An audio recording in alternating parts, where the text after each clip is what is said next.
రాష్ట్ర ప్రతిష్టను దెబ్బతీసేలా ప్రభుత్వం పనిచేయొద్దని ఎమ్మెల్యేలు హరీష్ రావు, అక్బరుద్దీన్ కోరారు. శ్వేతపత్రాల పేరుతో అబద్దాలను ప్రజల ముందు పెట్టొద్దని సూచించారు. బాధ్యతాయుతంగా వ్యవహరించాలని హితవు పలికారు. మీ తెలివితేటల్ని, మీ విజ్ఞతను ప్రదర్శించి నిధులు సమకూర్చుకోండి, రాష్ట్రాన్ని ముందుకు నడపండి. అంతేగాని మమ్మల్ని బదనాం చేయాలని, మమ్మల్ని తిట్టుకుంటూ బతికే ప్రయత్నం చేయొద్దు. ఏమర్థమైతుంది? మేమంటే మీకు అంత భయమా?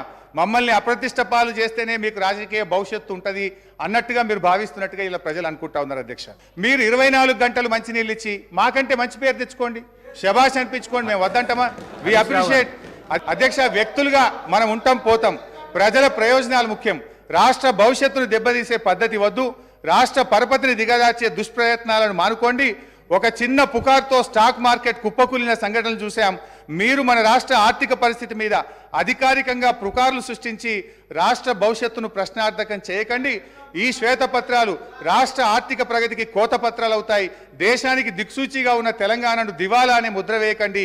సంపద ఉన్నది, సమృద్ధి ఉన్నది, వృద్ధి రేటును పెంచండి, మరింత పకడ్బందీగా రెవెన్యూ లీకేజీలను అరికట్టండి, రాష్ట్ర అభివృద్ధిని చేయండి. అంతేగాని ఈ దుర్మార్గపు దుష్ప్రచారాలతోని దయచేసి బురద జల్లే ప్రయత్నం చేయొద్దు. Let me make it very clear. I am here to protect my state of Telangana, sir.